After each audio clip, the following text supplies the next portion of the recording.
জিলহজ মাসের ৯ তারিখ হলো পবিত্র আরাফাত দিন। আমরা সবাই আরাফাত দিনের ফজিলত জানি, কিন্তু তার আগের দিন অর্থাৎ জিলহজের ৮ তারিখ কতটা স্পেশাল তা না জেনেই আমরা অবহেলা করে ফেলি অনেকেই। আসসালামু আলাইকুম ওরহমতুল্লাহি ওয়াবারাকাতুহ।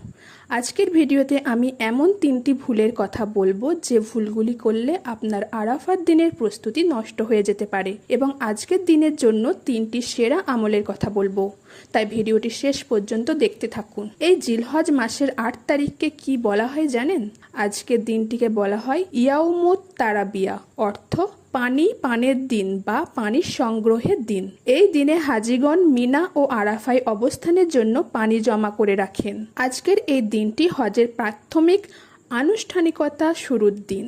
হাজিগণ আজ থেকেই মক্কা থেকে ইহরাম বেঁধে মিনার উদ্দেশ্যে রওনা হন এবং মিনায় গিয়ে জোহর, আসর, মাগরিব, এশা এবং পরের দিনের ফজর নামাজ আদায় পর্যন্ত অবস্থান করেন, অর্থাৎ ৮ তারিখ জোহর থেকে শুরু করে ৯ তারিখ ফজর পর্যন্ত। আমরা যারা ঘরে আছি, হজ যেতে পারিনি, আমাদের জন্য আজকের দিনটি হলো আরাফার জন্য নিজেদের প্রস্তুত করার এক মহা সুযোগ।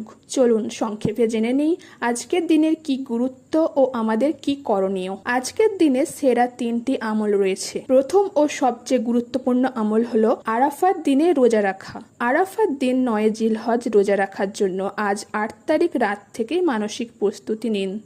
পেছনের সমস্ত গুনাহের জন্য আল্লাহর কাছে আন্তরিকভাবে ক্ষমা চান, যেন পরের দিনের ইবাদত কবুল হয়। রাসূলুল্লাহ সাল্লাল্লাহু আলাইহি ওয়াসাল্লাম বলেছেন, এই দিনের রোজার বিনিময়ে আল্লাহ তাআলা পূর্বের ১ বছর এবং পরের ১ বছরের গুনাহ ক্ষমা করে দেন। সুবহানাল্লাহ। আজকের দিনের দ্বিতীয় আমল হলো তাকবীরে তাসরিক ও জিকির। আল্লাহু আকবার, আল্লাহু আকবার, লা ইলাহা ইল্লাল্লাহু ওয়াল্লাহু আকবার, আল্লাহু আকবার ওয়ালিল্লাহিল হামদ। এই তাকবীর বেশি বেশি পড়ুন, জিকির করুন, সুবহানাল্লাহ, আলহামদুলিল্লাহ, লা ইলাহা ইল্লাল্লাহ, আল্লাহু আকবার। বিনয় অবস্থানকালে হাজিগণ আল্লাহ জিকির ও ইবাদতে মশগুল থাকেন। আরাফার মহা সমাবেশের আগের দিনটি মূলত নিজেকে আধ্যাত্মিকভাবে প্রস্তুত করার সময়। আজকের দিনের জন্য ৩ নম্বর কাজ হলো শারীরিক ও মানসিক প্রস্তুতি নেওয়া। পরের দিন দীর্ঘ সময় দোয়া ও ইবাদত করতে হবে, তাই এই দিনে অতিরিক্ত রাত না জেগে তাড়াতাড়ি ঘুমিয়ে পড়বেন, যেন আরাফার দিন ভোরে পূর্ণ শক্তি নিয়ে ইবাদত করতে পারেন। আরাফার আগের দিন অর্থাৎ আজ ৮ জিলহজ যে ভুলগুলি ভুলেও করবেন না। অনেকে মনে করেন ৮ তারিখের কোনো গুরুত্ব নেই, শুধু ৯ তারিখ রোজা রাখলেই হবে। এটি ভুল ধারণা। আপনি যদি আগের দিন সোশ্যাল মিডিয়ায় সময় নষ্ট করেন বা গীবত নিন্দায় জড়ান, তবে পরের দিন ইবাদতের সেই একাগ্রতা পাবেন না। তাই আজ থেকেই মোবাইল স্ক্রিন টাইম কমিয়ে দিন। ভিডিওটি ভালো লাগলে আপনার প্রিয়জনদের মনে করিয়ে দিতে এখনই শেয়ার করুন।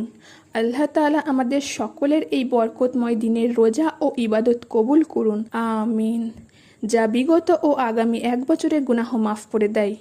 এই রকম আরও ইসলামিক ভিডিও পেতে চ্যানেলটি সাবস্ক্রাইব করে রাখুন। আসসালামু আলাইকুম।